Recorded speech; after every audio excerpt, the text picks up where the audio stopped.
हरे कृष्ण, राधे राधे। उत्पन्ना एकादशी व्रत कथा। मार्गशीर्ष मास के कृष्ण पक्ष की एकादशी को भगवान श्री हरि विष्णु के शरीर से एक तेजस्वी कन्या के रूप में महादेवी एकादशी का प्रादुर्भाव हुआ था। यही कारण है कि मार्गशीर्ष मास के कृष्ण पक्ष की इस एकादशी को उत्पन्ना एकादशी कहा जाता है। आज के दिन भगवान विष्णु के 16 कला निधान पूर्ण अवतार भगवान कृष्ण की पूजा की जाती है। भगवान कृष्ण की पूजा में नैवेद्य के रूप में केवल फल ही अर्पित किए जाते हैं। फलाहार में भी आप फलों का ही भोजन करें। कुट्टू या मावे की मिठाइयों का प्रयोग बिल्कुल भी ना करें। नैमिषारण्य तीर्थ में पुराण कथाओं को सुनने और धर्म के मर्म को जानने के इच्छुक 88,000 ऋषि मुनियों से सूत जी ने कहा, हे ऋषियों, द्वापर युग में धर्मराज युधिष्ठिर ने भगवान श्री कृष्ण से पूछा कि हे प्रभु, कृपा करके एकादशी के व्रतों की विधि, उनके महत्व तथा उनसे प्राप्त होने वाले फलों के बारे में विस्तार पूर्वक कुछ बतलाइए। हे देवकी नंदन, एकादशी के व्रत में किस देवता का पूजन किस प्रकार करना चाहिए तथा कौन कौन से कार्य करने तथा कौन कौन से कार्य नहीं करने चाहिए, इसके बारे में मुझे स्पष्ट रूप से बतलाने की कृपा करें। इससे हमारा और भविष्य में आगे आने वाली पीढ़ियों का कल्याण होगा। अतः आप इस बारे में हमें पूर्ण जानकारी देने की कृपा करें। युधिष्ठिर के इस प्रश्न को सुनकर मंद मंद मुस्कुराते हुए भगवान श्री कृष्ण ने कहा, हे युधिष्ठिर, तुम्हारा प्रश्न अत्यंत उत्तम और लौकिककारी है। अतः ध्यान से मेरी बातों को सुनो। शास्त्रों के अनुसार हेमंत ऋतु में मार्गशीर्ष अर्थात आघन मास के शुक्ल पक्ष की एकादशी अर्थात 11 तिथि को एकादशी का जन्म हुआ था।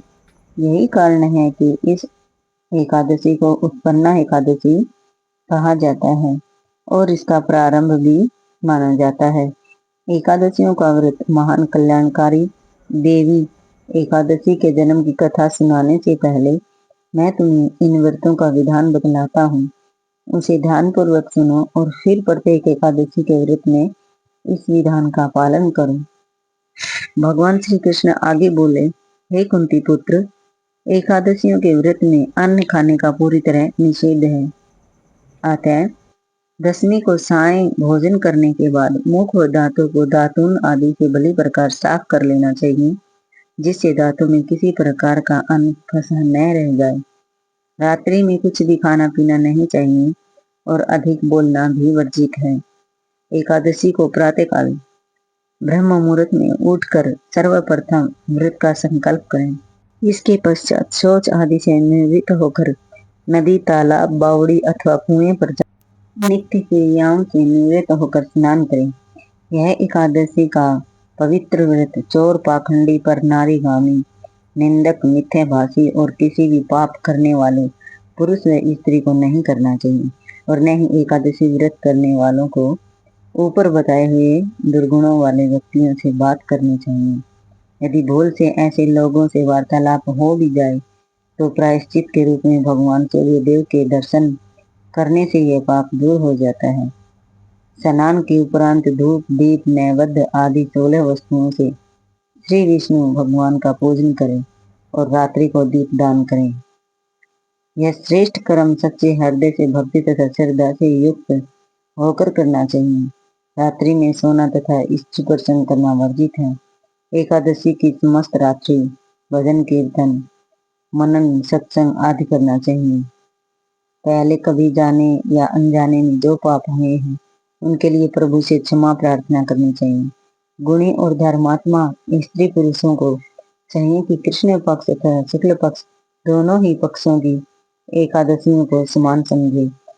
विधि के अनुसार एकादशी व्रत करने वाले भाग्यशाली पुरुष व स्त्री मनचाहा फल प्राप्त करते हैं।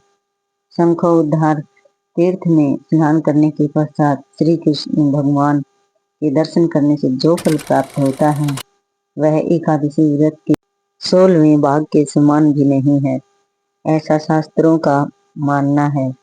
व्यतिपात के दिन दान करने से लाख और संक्रांति में दान करने के पुण्य से 4 लाख गुना पुण्य फल एकादशी व्रत से प्राप्त होता है। सूर्य चंद्र ग्रहण में कुरुक्षेत्र में स्नान करने से जो फल प्राप्त होता है वही फल एकादशी के व्रत से प्राप्त होता है। अश्वमेध यज्ञ करने 1000 तपस्वियों को 60 वर्ष तक भोजन कराने तथा पंडितों और ब्रह्मचारियों को भोजन कराने से भी 1000 गुना पुण्य कन्यादान तथा भूमि दान करने से होता है। उससे 100 गुना पुण्य विद्या दान करने से प्राप्त होता है और विद्या दान से 100 गुना पुण्य भूखों को भोजन कराने से प्राप्त होता है। अन्न दान से ही देवता और पितर दोनों ही तृप्त होते हैं, पर एकादशी के व्रत का पुण्य सबसे बढ़कर है। 1000 यज्ञों से भी अधिक एकादशी के व्रत का पुण्य होता है। एकादशी के व्रत का प्रभाव देवताओं को भी दुर्लभ है। रात्रि को जो प्राणी भोजन करते हैं उन्हें एकादशी व्रत का आधा फल प्राप्त होता है तथा दिन में एक बार भोजन करने वाले को उसका भी आधा फल प्राप्त होता है, परंतु निर्जल व्रत रखने वालों को जो पुण्य फल प्राप्त होता है उसका वर्णन करने में देवता भी असमर्थ हैं। भगवान श्री कृष्ण के मुख से यह सब बातें सुनकर धर्मराज युधिष्ठिर हाथ जोड़कर बोले, हे भगवान, आप हजारों यज्ञ तथा लाख गौदान से भी एकादशी के व्रत का महात्म्य बड़ा बताते हैं।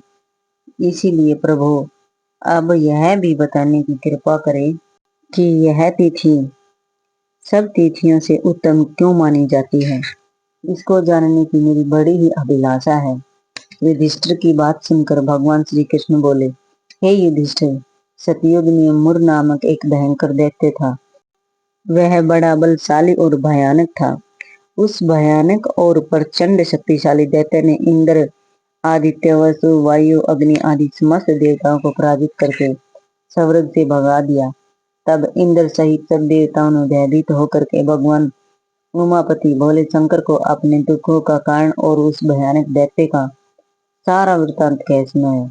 देवता हाथ जोड़कर बोले, हे कैलाशवासी, अविनाशी मूल दैत्य के भय से भयभीत होकर हम समस्त देवी देवता बेचैन हुए मृत्यु लोक में मारे मारे फिर रहे हैं। समस्त सुर समाज को बेचैन देखकर और उनकी अनन्य विनय सुनकर भगवान भोलेनाथ बोले, हे देवताओं, तीनों लोकों के स्वामी और भक्तों के समस्त दुखों का विनाश करने वाले भगवान विष्णु की शरण में जाओ। वे ही तुम्हारे इस महान संकट का निवारण करेंगे।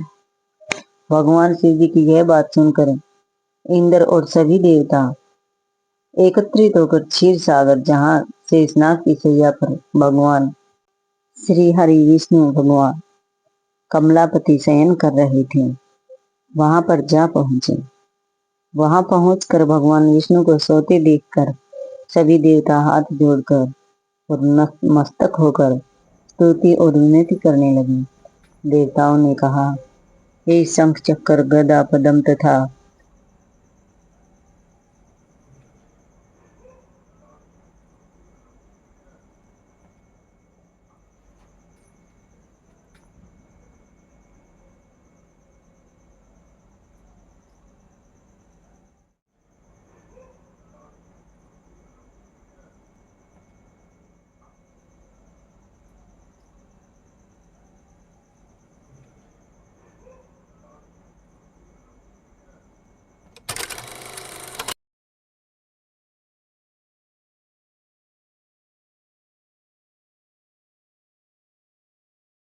वनमालाओं से अलंकृत देवादिदेव, हे देवताओं द्वारा स्तुति करने योग्य, हम आपको कोटि कोटि प्रणाम करते हैं।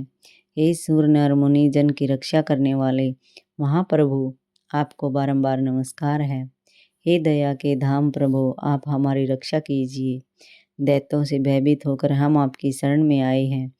आप ही इस समस्त ब्राह्मण के कर्ता धर्ता और माता पिता हैं। आप ही उत्पत्ति और पालन करता तथा संहार करने वाले और सबको शांति प्रदान करने वाले हैं। आकाश और पाताल भी आप ही हैं। आप ही हम सबके पिता में सूर्य चंद्र अग्नि वायु ब्रह्म हव्य कव्य मंत्र तंत्र यज्ञमान यज्ञ कर्म करता और कर्म और भोक्ता भी आप ही हैं। आप सर्वव्यापक हैं। आपके अतिरिक्त अचर चर अचर कुछ भी नहीं है। हे महाप्रभु, दैत्य मोर ने हमें पराजित करके स्वर्ग से भगा दिया है। हम सब देवता इधर उधर मारे मारे फिर रहे हैं, इसलिए हे मधुसूदन, आप उन दैत्यों से हम सब की रक्षा कीजिए। देवताओं की यह विनती सुनकर भगवान कमलापति बोले, हे सुरो, ऐसा मायावी दैत्य कौन है? उसमें ऐसा कितना बल है? वह किसके आश्रय है तथा वह कहाँ रहता है? यह सब मुझसे कहो। भगवान विष्णु की यह बात सुनकर देवराज इंद्र बोले, हे प्रभु, प्राचीन काल में नाड़ीजंग नाम का एक राक्षस था। उसी का पुत्र महाबलशाली, महापराक्रमी और विश्वविख्यात मोर नाम का दैत्य है। वह चंद्रावती नामक नगरी में रहता है। उस महाअसुर ने समस्त देवताओं को स्वर्ग से निकाल करके अपना अधिकार कर लिया है। वह स्वयं इंद्र, अग्नि, वरुण, कुबेर, यम, वायु, एस, चंद्रमा, नैऋत्य आदि सबके स्थान पर अपना आधिपत्य जमाकर और स्वयं ही सूर्य बनकर प्रकाश करता है। हे असुर निकंदन, उस दैत्य का संहार करके हम सब देवताओं की रक्षा कीजिए। हम सब आपकी शरण में हैं। इंद्र के ये वचन सुनकर भगवान कमलापति बोले, हे देवताओं, तुम ना घबराओ, मैं शीघ्र ही तुम्हारे शत्रु का नाश करूंगा। तुम सब अब चंद्रावती नगर को चलो। समस्त देवताओं सहित भगवान विष्णु भी चंद्रावती नगरी को चल दिए। उस समय दैत्यराज मूर्ख दैत्य सेना सहित युद्ध भूमि में बड़े अभिमान से गरज रहा था। उस महादैत्य की ओर गर्जना को सुनकर सब देवता भयभीत होकर चारों दिशाओं में भाग खड़े हुए। यह देखकर स्वयं भगवान विष्णु रणभूमि में पहुंच गए। भगवान कमलापति को रणभूमि में देखकर दैत्य दल ने नाना प्रकार के अस्त्रों शस्त्रों से भगवान विष्णु पर प्रहार किया। भगवान ने यह देखकर अपने तीखे बाण छोड़े, जो नागों की तरह से लहराते हुए जाकर दैत्यों के अंगों को बींधने लगे। सभी दैत्य उनके हाथों से मारे गए। केवल दैत्यराज मूर ही जीवित बचा था। दैत्यराज मूर अविचल भाव से भगवान के साथ युद्ध करता रहा। यह देख सभी देवता अत्यंत बेचैन होने लगे। भगवान जो भी तीक्ष्ण बाण उसके शरीर में मारते हुए उसके अंगों में पुष्पों के समान लगते थे। शस्त्रों से उस महादैत्य का शरीर छिन्न भिन्न हो गया, परंतु वह फिर भी युद्ध करता रहा। तत्पश्चात भगवान और दैत्य का मल्ल युद्ध होने लगा। इस प्रकार 10,000 वर्ष तक दोनों का युद्ध हुआ, परंतु वह महाबली दैत्य फिर भी पराजित नहीं हुआ। तब भगवान उस मूर दैत्य से लड़ते लड़ते थक करके बद्रिकाश्रम को चले गए। वहां पर हेमवती नाम की एक सुंदर गुफा थी। विष्णु भगवान उस गुफा में विश्राम करने लगे। वह गुफा 12 योजन लंबी थी और उसका एक ही द्वार था। दैत्यराज मूर भी भगवान का पीछा करते हुए उस गुफा में पहुंच गया।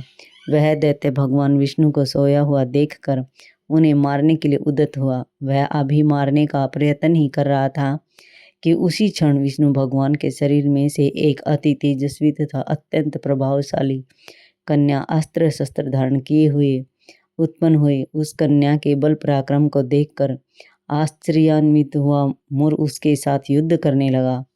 उस कन्या के युद्ध कौशल, पराक्रम तथा वीरता को देखकर दैत्य ने विचार किया कि इस कन्या को इतना भयानक युद्ध करना किसने सिखाया है? यह तो बड़ा भयंकर युद्ध करती है। वह अभी विचार कर ही रहा था कि उस प्रभावशाली देवी ने एक ऐसा बाण मारा कि दैत्यराज का रथ टूटकर चूर चूर हो गया। देवी ने उसके अस्त्र शस्त्र को काटकर टुकड़े टुकड़े कर दिए। अब वह भयानक दैत्यराज मूर मल्ल युद्ध करने लगा, परंतु देवी ने धक्का मारकर उसे मूर्छित कर दिया। जब वह दैत्य मूर्छा से जागृत हुआ तो उस कन्या ने उसका सिर काट डाला। इस प्रकार वह दैत्य तो पृथ्वी पर गिरकर मृत्यु को प्राप्त हुआ और बाकी दैत्य भयभीत होकर पाताल लोक को भाग गए।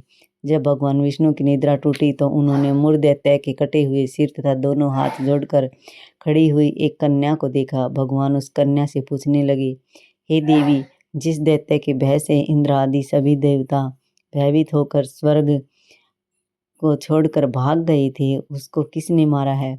वह कन्या कहने लगी, भगवान, जब आप निद्रा में थे तब यह दैत्य आपको मारने के लिए खड़ा हुआ था। उस समय आपके शरीर से उत्पन्न होकर मैंने इस दैत्य का वध किया है। यह सुनकर भगवान बोले, हे देवी, तुमने इस दैत्य को मारकर देवताओं का महान उपकार किया है, इसलिए तुम इच्छानुसार वर मांगो। तब वह देवी बोली, भगवान, यदि आप मुझको वरदान देना ही चाहते हैं तो यह दीजिए कि जो मेरा व्रत करे उसके सब पाप नष्ट हो जाएं और वह अंत में मोक्ष को प्राप्त हो जाए। रात्रि को भोजन करने वाले को आधा फल और एक बार भोजन करने वाले को उसको भी आधा फल प्राप्त हो। जो मनुष्य भक्तिपूर्वक मेरे व्रत को करे वह निश्चय ही आपके लोक को प्राप्त हो जाए। जो कोई मेरे व्रत में एक बार भी भोजन न करे उसको धर्म, धन और मुक्ति प्राप्त हो। भगवान ने कहा, हे कल्याणी, ऐसा ही होगा। मेरे और तुम्हारे भक्त एक ही होंगे और वे जीवन में सभी सुखों को प्राप्त करेंगे तथा अंत में मेरे लोक को प्राप्त होंगे। क्योंकि तू एकादशी को उत्पन्न हुई है, अतः तेरा नाम एकादशी होगा। तुम मुझको सब तिथियों से प्रिय हो, इस कारण तुम्हारे व्रत का फल भी सभी तीर्थों से अधिक फलदायी होगा। भगवान के ऐसे उत्तम वचनों को सुनकर वह देवी अत्यंत प्रसन्न हुई। भगवान विष्णु ने आगे कहा, हे युधिष्ठिर, सब व्रतों में एकादशी व्रत का फल सर्वश्रेष्ठ है। एकादशी व्रत करने वालों को मैं मोक्ष पद देता हूँ, उसके स्तरों का नाश एवं समस्त विघ्नों को नष्ट करता हूँ। यह मैंने एकादशी की उत्पत्ति का सब वृत्तांत बतलाया है। एकादशी पापों को नष्ट करने वाली तथा सिद्धि देने वाली है। जो मनुष्य इस एकादशी महात्म्य को पढ़ता है अथवा सुनता है उसको अश्वमेध यज्ञ का फल प्राप्त होता है। वह करोड़ों वर्ष तक विष्णु लोक में वास करता है और वह भी उसका पूजन होता है। जो मनुष्य एकादशी महात्म्य के चौथाई भाग को पढ़ता है उसके सभी पाप नष्ट हो जाते हैं। वैष्णव धर्म के समान अन्य कोई धर्म नहीं है और एकादशी व्रत के समान दूसरा व्रत नहीं है। तो प्रेम से बोलिए, एकादशी माता की जय, श्री हरि विष्णु भगवान की जय, सर्व देवी देवता की जय।